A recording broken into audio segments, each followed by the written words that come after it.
Hi everyone, welcome to my YouTube channel. ಎಲ್ಲರೂ ಹೇಗಿದ್ದೀರಾ? ಚೆನ್ನಾಗಿದ್ದೀರಾ ಅಂತ ಅಂದ್ಕೊಂಡಿದ್ದೀನಿ. ನಾನು ಈ ದಿನ ತುಂಬ ಸಿಂಪಲ್ಲಾಗಿ ಈಸಿಯಾಗಿ ಹಸಿ ಬಟಾಣಿ ಮೆಂತ್ಯ ಸೊಪ್ಪನ್ನು ಉಪಯೋಗಿಸಿ ಹೇಗೆ ಪಲಾವ್ ಮಾಡೋದು ಅಂತ ತೋರಿಸ್ಕೊಡ್ತಾ ಇದ್ದೀನಿ. ಯಾರು ಕೂಡ ವಿಡಿಯೋ ಸ್ಕಿಪ್ ಮಾಡದೆ ಕೊನೆ ತನಕ ನೋಡಿ. ಇನ್ನೂ ಯಾರೆಲ್ಲ ನಮ್ಮ ಚಾನಲ್ನ ಸಬ್ಸ್ಕ್ರೈಬ್ ಮಾಡಿಲ್ವೋ ಪ್ಲೀಸ್ ಸಬ್ಸ್ಕ್ರೈಬ್ ಮಾಡ್ಕೊಂಡು ನೋಡಿ, ಸಪೋರ್ಟ್ ಮಾಡಿ. ಬನ್ನಿ ಹೇಗೆ ಮಾಡೋದು ಅಂತ ನೋಡೋಣ. ನಾನಿಲ್ಲಿ ಮಿಕ್ಸಿ ಜಾರಿಗೆ ಒಂದು ಮೀಡಿಯಮ್ ಸೈಜ್ ಈರುಳ್ಳಿನ ಕಟ್ ಮಾಡಿ ಹಾಕ್ಕೊಳ್ತಾ ಇದ್ದೀನಿ. 3-4 ಎಸಳು ಬೆಳ್ಳುಳ್ಳಿ, ಸ್ವಲ್ಪ ಶುಂಠಿ ಹಾಕ್ಕೊಳ್ತಾ ಇದ್ದೀನಿ. ನಾನಿಲ್ಲಿ ಸ್ವಲ್ಪ ಮಾಡ್ತಾ ಇರೋದ ಸ್ವಲ್ಪ ಉಪಯೋಗಿಸ್ತಾ ಇದ್ದೀನಿ. 1 ಸ್ಪೂನ್ ಆಗುವಷ್ಟು ಹಸಿ ತೆಂಗಿನಕಾಯಿ ತುರಿಯನ್ನು ಹಾಕ್ಕೊಳ್ತಾ ಇದ್ದೀನಿ. ಈಗ ಇದಕ್ಕೆ ಸ್ವಲ್ಪ ಮೊಸರು ಹಾಕ್ಕೊಳ್ತಾ ಇದ್ದೀನಿ. ಮೊಸರನ್ನು ಹಾಕ್ಕೊಂಡ್ರೆ ಹಾಕ್ಕೊಳ್ಳಿ, ಇಲ್ಲ ಅಂದರೆ ಇಷ್ಟ ಇಲ್ದವ್ರು ಬೇಡ. ಮೊಸರು ಹಾಕಿದರೆ ಚೆನ್ನಾಗಿರುತ್ತೆ ಸ್ವಲ್ಪ. ಇದನ್ನ ಇವಾಗ ರುಬ್ಕೊಂಡು ಬರ್ತೀನಿ. ಇವಾಗ ಒಂದು ಚಿಕ್ಕ ಕುಕ್ಕರ್ ಇಟ್ಕೊಂಡು ಅದಕ್ಕೆ ಸ್ವಲ್ಪ ಎಣ್ಣೆ ಹಾಕ್ಕೊಳ್ತಾ ಇದ್ದೀನಿ. ಚಕ್ಕೆ ಮತ್ತು ಏಲಕ್ಕಿ 2, ಲವಂಗ ಸ್ವಲ್ಪ, ಇದು ಚಕ್ರ ಮೊಗ್ಗು ಅಂತಾರಲ್ಲ, ಏನೋ ಹೇಳ್ತಾರೆ, ಮರಾಠಿ ಮೊಗ್ಗದು ಲವಂಗ, ಮತ್ತು ಇದು ಚಕ್ರ ಮೊಗ್ಗು, ನೀವು ಅನಾನಸು ಅಂತೀರಲ್ಲ, ಅದು ಸ್ವಲ್ಪ ಹಾಕಿದ್ದೇನೆ. ಒಂದು ಹಿಡಿಯಷ್ಟು ಗೋಡಂಬಿ ಹಾಕ್ಕೊಳ್ತಾ ಇದ್ದೇನೆ. ಒಂದು ಅರ್ಧ ಸ್ಪೂನಷ್ಟು ಜೀರಿಗೆ. ನಾನಿಲ್ಲಿ ಪಲಾವ್ ಎಲೆನ ತೊಳೆದು ಸೈಡಿಗೆ ಇಟ್ಕೊಂಡಿದ್ದೀನಿ, ಹಾಕಲಿಕ್ಕೆ ಮರ್ತೋಯ್ತು. ತೊಳೆದಿಟ್ಟು ಬೇರೆ ಕಡೆ ಇಟ್ಕೊಂಡು ಪಕ್ಕದಲ್ಲೇ ಇದೆ, ತೊಳೆದು ಇಟ್ಕೊಂಡಿದ್ದೀನಿ, ಹಾಕಲಿಕ್ಕೆ ಮರ್ತೋಯ್ತು. ಹಾಕ್ಕೊಳ್ಳಿ ಪಲಾವ್ ಎಲೆ ಕೂಡ. ಈಗ ನಾನು ಈ ಥರ ಕಟ್ ಮಾಡಿ ಇಟ್ಕೊಂಡಿದ್ದೀನಿ. ಇದು ಕೂಡ ಮೀಡಿಯಮ್ ಸೈಜ್ ಈರುಳ್ಳಿನೇ. ನೀವು ಬೇಕಾದ್ರೆ ಉದ್ದುದ್ದಾಗಿ ಕಟ್ ಮಾಡ್ಕೋಬೋದು, ಸ್ಲೈಸ್ ಥರ ಕಟ್ ಮಾಡ್ಕೋಬೋದು. ನನಗೆ ಈ ಥರ ಕಟ್ ಮಾಡ್ಕೊಂಡಿದ್ದೀನಿ. ಹಸಿಮೆಣ್ಸಿನ್ಕಾಯಿ ಹಾಕ್ಕೊಳ್ತಾ ಇದ್ದೀನಿ. ಹಸಿಮೆಣ್ಸಿನ್ಕಾಯಿ ಕಟ್ ಮಾಡಿ ಹಾಕ್ಕೊಳ್ಳೋದು ಬೇಡ ಅಂದರೆ ನಾವು ರುಬ್ಕೊಂಡಿವೆಲ್ಲ ಫಸ್ಟೇ, ಅದಕ್ಕೇ ಹಾಕ್ಕೊಂಡು ರುಬ್ಬೋದು ಹಸಿಮೆಣ್ಸಿನ್ಕಾಯಿನ ಕೂಡ. ಇದು 1 ಬೌಲ್ ಆಗುವಷ್ಟು ಹಸಿ ಬಟಾಣಿ. ಇದು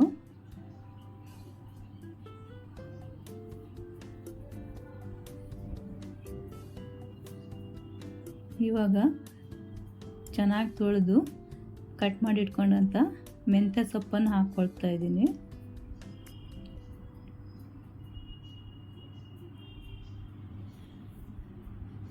ಒಂದು ಹಿಡಿ ಆಗುವಷ್ಟು ಕೊತ್ತಂಬರಿ ಸೊಪ್ಪನ್ನು ಹಾಕ್ಕೊಳ್ತಾ ಇದ್ದೀನಿ. ಎಷ್ಟಾದರೂ ಹಾಕೋಬೋದು, ಮೆಂತ್ಯ ಸೊಪ್ಪು, ಕೊತ್ತಂಬರಿ ಸೊಪ್ಪು, ಬಟಾಣಿ ಎಷ್ಟಿದ್ರೂ ಹಾಕೋಬೋದು.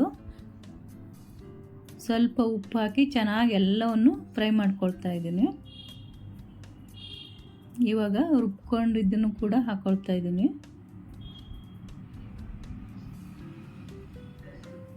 ಮಿಕ್ಸಿ ಜಾರಿಗೆ ಸ್ವಲ್ಪ ನೀರು ಹಾಕಿ ಅದನ್ನು ಕೂಡ ತೊಳೆದು ಹಾಕ್ಕೊಳ್ತಾ ಇದ್ದೀನಿ.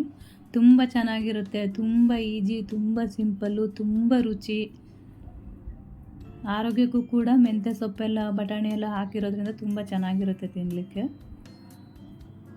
ತುಂಬ ತರಕಾರಿ ಹಾಕಿಲ್ಲ ಆದ್ರೂ ರುಚಿ ಜಾಸ್ತಿ ಇರುತ್ತೆ. ನೋಡಿ, ನಾನು ಈ ಗ್ಲಾಸಲ್ಲಿ ಒಂದು 3/4 ಗ್ಲಾಸ್ ಆಗುವಷ್ಟು ಅಕ್ಕಿಯನ್ನು ತೊಗೊಂಡಿದ್ದೀನಿ. ಇದಕ್ಕೆ 1ಕ್ಕೆ 2 ಆಗುವಷ್ಟು ನೀರು ಹಾಕ್ಕೊಳ್ತಾ ಇದ್ದೀನಿ.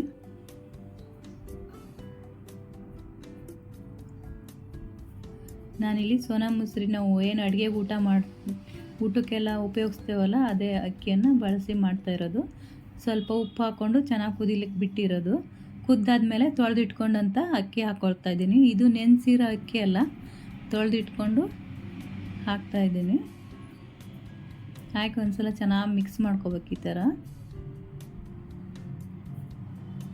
ಇವಾಗ 2 ವಿಷಲ್ ಕೂಗಿಸಿದ್ರೆ ಆಯಿತು.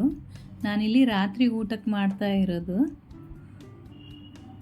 ಯಾಕೋ ಅನ್ನ ಸಾಂಬಾರು ಊಟ ಮಾಡೋಂಗೆ ಆಗಲಿಲ್ಲ, ಹಾಗಾಗಿ ನಾವು ಜಾಸ್ತಿ ನಮ್ಮ ಮನೇಲಿ ಅಂದರೆ ತಿಂಡಿನೇ ಮಾಡ್ಕೊಂಡು ತಿನ್ನೋದು ಜಾಸ್ತಿ. ಅನ್ನ ಸಾರು ಊಟ ಎಲ್ಲ ಕಡಿಮೆ, ಅಪರೂಪಕ್ಕೆ. ಅಂದರೆ ಡೈಲಿ ಅಲ್ಲ, ಒಂದು 2-3 ವಾರದಲ್ಲಿ ಒಂದು 2-3 ದಿನ ತಿಂಡಿನೇ ಜಾಸ್ತಿ ಮಾಡ್ಕೊಂಡು ತಿಂತೀವಿ.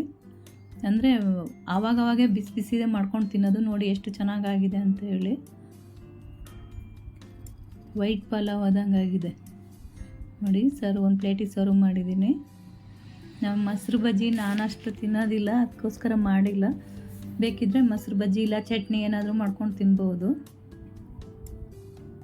ತುಂಬ ಚೆನ್ನಾಗಿರುತ್ತೆ, ಬೇಗನೆ ಮಾಡ್ಕೊಂಡು ತಿನ್ಬೋದು, ಅಷ್ಟು ಚೆನ್ನಾಗಿದೆ. ಸಿಂಪಲ್ಲಾಗಿ ರುಚಿಯಾಗಿ ಮೆಂತ್ಯ ಹಸಿ ಬಟಾಣಿನ ಉಪಯೋಗಿಸಿ ಹೇಗೆ ಮಾಡೋದು ಅಂತ ತೋರಿಸ್ಕೊಡ್ತಾ ಇದ್ದೀನಿ ನೋಡಿ. ಎಷ್ಟು ಚೆನ್ನಾಗಾಗಿದೆ. ಈ ವಿಡಿಯೋ ಇಲ್ಲಿಗೆ ಎಂಡ್ ಮಾಡ್ತಾ ಇದ್ದೀನಿ. ಇಷ್ಟ ಇದ್ದಲ್ಲಿ ಕಮೆಂಟ್ ಮಾಡಿ, ಲೈಕ್ ಮಾಡಿ, ಸಬ್ಸ್ಕ್ರೈಬ್ ಮಾಡ್ಕೊಂಡು ನೋಡಿ, ಫುಲ್ ವಿಡಿಯೋ ನೋಡಿ, ನಮಗೂ ಸಪೋರ್ಟ್ ಮಾಡಿ. Thank you for watching.